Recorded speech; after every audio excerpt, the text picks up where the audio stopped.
This week in CIST 1602, Chapter 9, we're going to look at security management practices.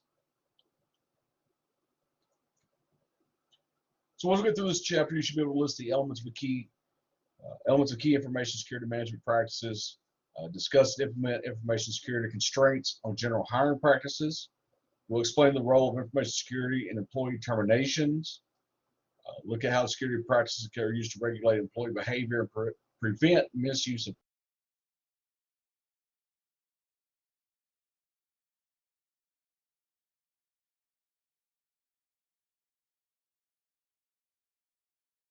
various types of benchmarking and their use in security planning. So Chapter 9 introduces the skills and job positions commonly available in organizations that relate to information security. After that, you're going to learn about the different certifications available for verifying an individual's capabilities. You also look at the issue related to employee terminations are going to be discussed, as well as security precautions for controlling employee behavior. Finally, you're introduced to information security management practices involving benchmarking and baselining. So we'll start off talking about security employment practices. Now, from an information security perspective, there are a lot of security pitfalls when hiring a new employee. So in this, the person responsible, the main person responsible for the information security, usually the CISO, they need to establish the dialogue with HR personnel so that the security considerations are taken into account for the positions as part of the hiring process. So when you integrate InfoSec in the hiring process, you need to make sure that you review and update job descriptions. That's also going to include any of the InfoSec responsibilities and also screen for unwanted behavior or unwanted disclosures. All right, so when an organization undertakes an InfoSec-driven review of the job description, and you can think about which job descriptions must be reviewed in that case, which IT jobs are not directly associated with information security should be reviewed. Really, everything, every job should be reviewed periodically, regardless of whether they're directly with IT or not. When an organization is going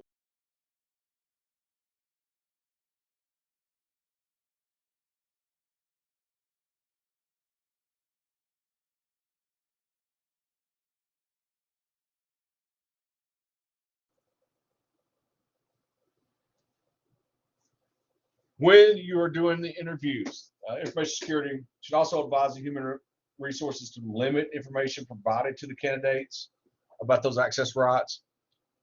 Also, if you're giving a tour, an on-site interview, you want to make sure that you are not taking them into secure areas, are not giving them access to where they can observe secure functions. Also, make sure you don't give the candidates unrestricted access to secure areas. It's a security risk because those individuals could observe enough information about the operations or the InfoSec functions to where they become a potential threat to the organization. A background check should also be used, should be conducted for each candidate before they are offered any of the jobs. You see some common types of background checks that are ran: previous employment verification, references, identity, motor vehicle records, drug history, credit history, and then the criminal or civil court history. Now, once a candidate's accepted the job, the employment contract becomes an important security instrument This is something where job candidates can be offered the employment that's contingent upon the agreement, where they're not really offered the job. They can't accept the job unless they agree to the organization's policies. A new employee should receive a copy of the policy um, or a briefing on the policy. They should receive the training on the policy. They should be able to have to sign that they have received the policy and that they are aware of the policy as part of their employment conditions.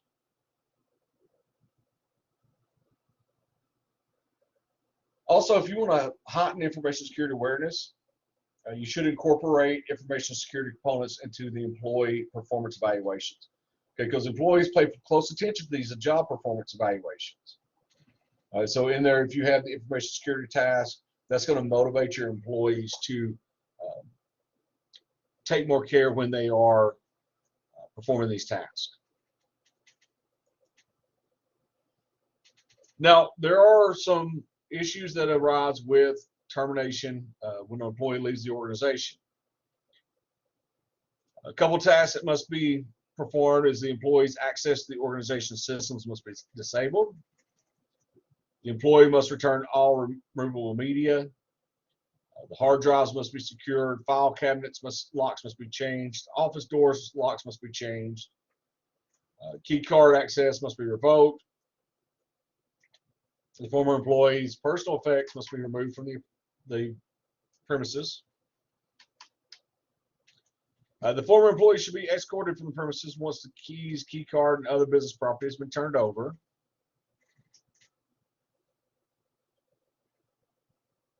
And also,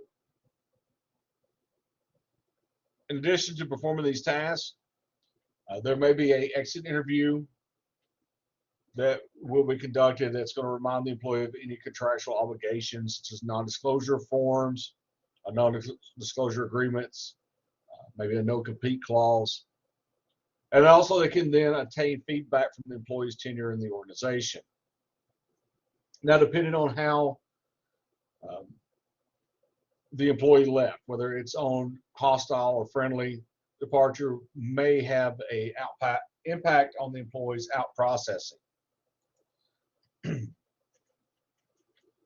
A hostile departure, that's when the security cuts off all logical and keycard access before the employee is terminated. The employee may report to work, then it's going to be escorted into the supervisor's office, then escorted to his or her office, cubicle, or their personal area, collect their personal effects under supervision, or they could be informed that their personal property will be boxed up and sent to them. They're asked to surrender all access, keys, key cards, devices, anything that's company property, and then they're going to be escorted out of the building. Friendly departure, this is where the employee may have given notice that they're going to leave at a certain date, usually a 2-week notice. In this case, it does have issues where it makes it more difficult for security to maintain a positive control of the employee's access and information use. Friendly departures, usually the accounts are allowed to continue with the new expiration dates. The employee can come and go at will and collects belongings and leaves without an escort. And in this case, the employee is just asked to drop off the property before departing that belongs to the company.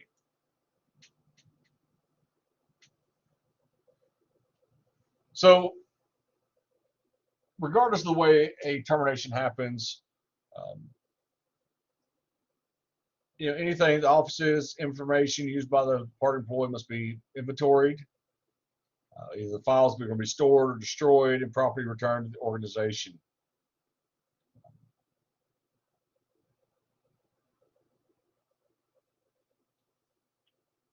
Now, a lot of times after the employee's left, only by going through the logs can the misuse of information, information theft, system misuse can be determined, and a breach of policy or loss of information has occurred. And that's what the employees left, and they go through and look for sorting out authorized actions versus unauthorized actions.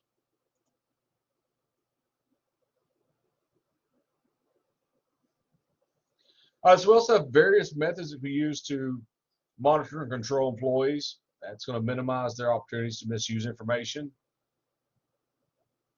One of these ways is separation of duties.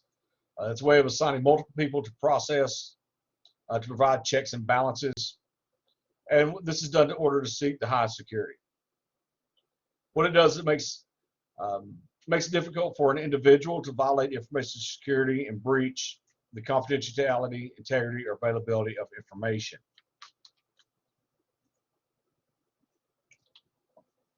Two-man control requires two individuals to review and approve each other's work before the task is considered complete. And that's another way you can use to monitor and control employees and make sure that they're not misusing information. You can also look at job rotation. That requires the employee to be able to perform the work of at least one other employee, and you can rotate those employees to different tasks.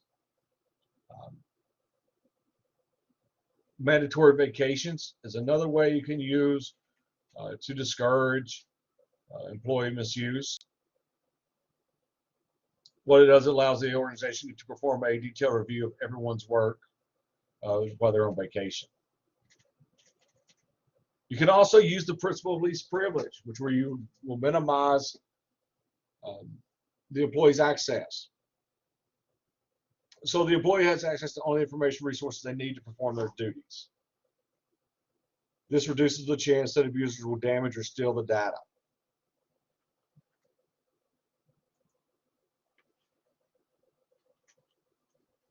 Some organizations are required by law to protect sensitive or personal employee information, or excuse me, organizations are required by law. This includes personally identifying stuff such as the employee address, phone number, social security, medical concerns, and names and address of family members. This responsibility is also going to extend to customers, patients, and anyone else with the organization that the organization has business relations with. Personnel data is no different than other data in information security, as it's expected to be protected, even though more regulations cover its protection. You also have a lot of individuals that are not regular employees. So you do have some security considerations for temporary employees, consultants, and other workers. So any organization that uses temporary workers, contract workers, consultant, business partners, the temporary temps are workers who are hired to fill a temporary position. Contract workers are like electricians, plumbers. They're typically hired to perform a specific service or services for the company. Consultants are usually third-base party firms that are hired to perform a certain task. Business partnerships, they're strategic alliances among organizations, which they exchange information, integrate systems, and enjoy some of each other's mutual advantage.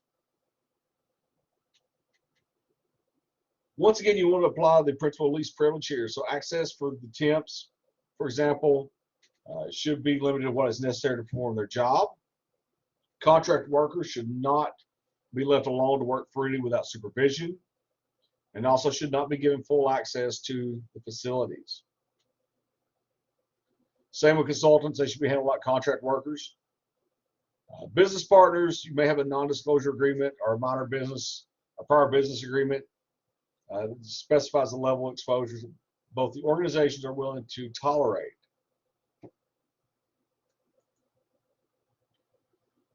We'll now look at some information security performance measurements. First, we're going to ask what is a performance measure in the context of InfoSec management. These are data points or computed trends that may indicate the effectiveness of security countermeasures or controls, whether it's technical or managerial, that have been implemented in the organization. The types of measures are used for InfoSec measurement programs. You have three types of measures. Those that determine the effectiveness of the execution of the InfoSec policy, those that determine the effectiveness or the efficiency of the delivery of the InfoSec services, and then those that assess the impact of an incident or other security event on the organization or its mission. So those are the types of measures that are used for InfoSec management measurement programs. We also have 4 factors that are critical to the success of an InfoSec performance program. You have to have strong upper level management support, practical InfoSec policies and procedures, quantifiable performance measurements, and the result-oriented measurement analysis. So when we establish performance targets, these make it possible to define success in the security program. A lot of InfoSec performance measurement goals are represented by a 100% target goal. The performance targets, excuse me, are values assigned to a specific metric that indicates acceptable level of performance. This is how we define success in security programs. Are we meeting our performance targets? Keep in mind, though, that simply listing the measurements collected does not always adequately convey their meaning. So the reason why this is the simple list of measurement data is usually insufficient when reporting InfoSec measurements is because to have an effective report, it must also provide the context and the meaning for the values that are being reported as well. Next, we're going to talk about benchmarking. And benchmarking is a thing that can help us determine what controls should be considered. Keep in mind, though, it cannot determine how these controls should be implemented in the organization. So with benchmarking, we compare our own process, practice, and results to an external reference. Now, this can be a recommended or existing practice of a similar organization, or it can be an industry-developed standard. Now, the standard of due care is an organization's adoption of minimum levels of security for legal defense.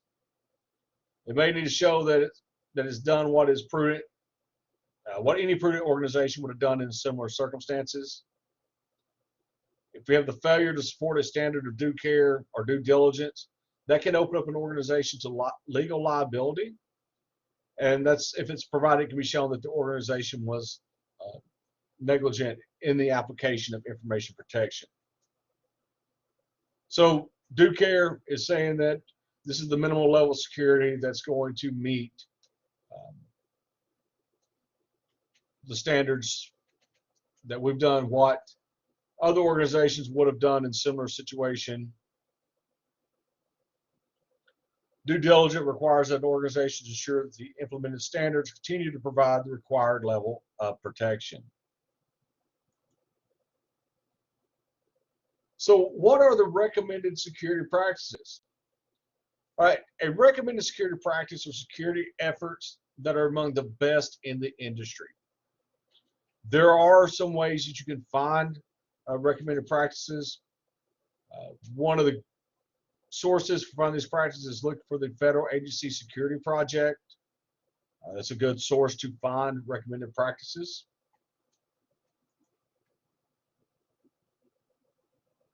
Some industries are regulated by laws and standards, and they're subject to government or industry oversight.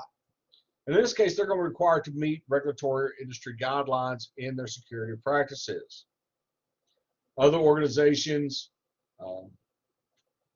governments, industry guidelines, they can also serve as an excellent source of information about what's going to be required to control the InfoSec risk.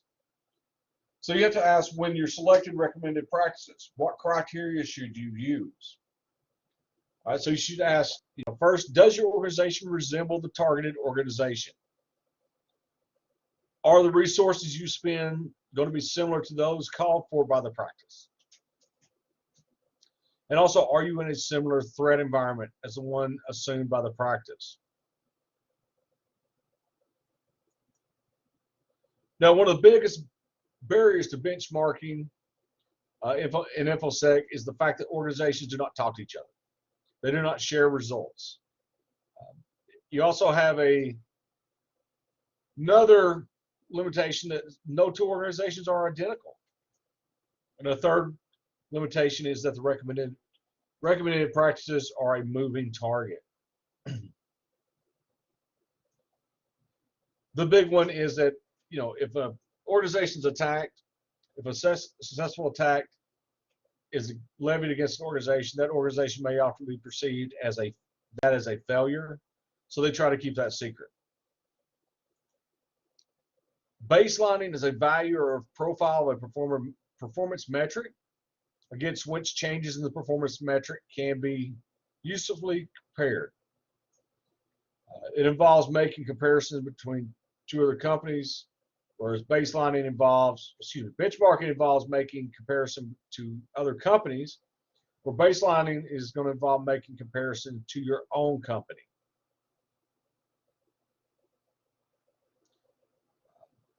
You can use this for an individual computer system as well. When you set the computer system up, you can set the baseline. This is what the computer is supposed to do, and nothing else. If the system does something else, it is no longer following along the baseline, and you can say that that system is no longer secure. A definition I had a professor give one time for a secure system is a system that does exactly what it's supposed to do and nothing more. This is the baseline, is when it does exactly what it's supposed to do and nothing more.